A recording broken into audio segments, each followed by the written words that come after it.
All right, I'm sure there's some sneakerheads out there checking into this video, and you've probably seen quite a few unboxing videos.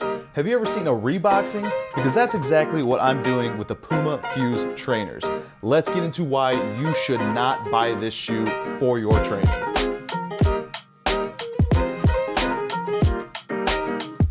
So CrossFit shoes in general get kind of a bad rap because they have to be a jack of all trades and a master at none, meaning that they need to be good enough at Olympic lifting, powerlifting, gymnastics, running, but they just can't excel at any one portion. If you want to do Olympic lifting, you get some Olympic lifters. If you want to power lift, you can almost do that much better barefoot. And if you want to run, there's specialty running shoes.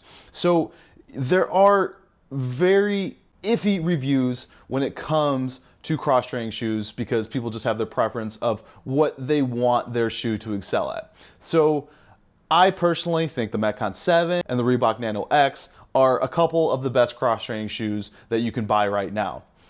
Then there are crappy ones like the Puma Fuse, and it's really, really puzzling with Puma being such a notable and global brand, and now they're recently making a push to enter the CrossFit world with their Puma Fuse trainer. But I can't imagine in any realm with any knowledge of biomechanics, of exactly when you're lifting weights and how the energy and the dispersion of the forces through your foot need to work. Like, actually, before I start really getting into why I dislike this shoe and I think it's a dangerous buy for anyone, let's talk about some good things. Because not everything is bad with the shoe. It looks okay. Like, the design of it is pretty decent. I think it's kind of cheating here with the all white because some of the designs get blended in with the lack of different colors. They don't really stand out. I put a poll on my Instagram if you're not following me there. And overall, the reception was pretty mediocre, maybe even leaning on the not so good side. The shoe is lightweight. It's very breathable, which I did like. And it's got a nice little protrusion back here for little stability purposes, but it doesn't work great for handstand push-ups. There's a plastic piece here that I thought maybe would hit the wall, but since this hits the wall first, your feet kind of bounce and drag against the wall, which isn't great. And on the bottom, it has what it's called the Puma Grip. It's just a normal sole. There's nothing that I see here that's like, for example, the Nike Metcon. It feels way more substantial, way stickier, and it's just a normal sole. Then we get into exactly why you shouldn't buy the shoe. So for comparison purposes, these are two of my favorite shoes. This is the Inside Out edition of the Reebok Nano X, and this is the recently released Nike Metcon 7. A couple of my absolute favorite all-time cross-training shoes because they do a lot of things well and they get a lot of things right.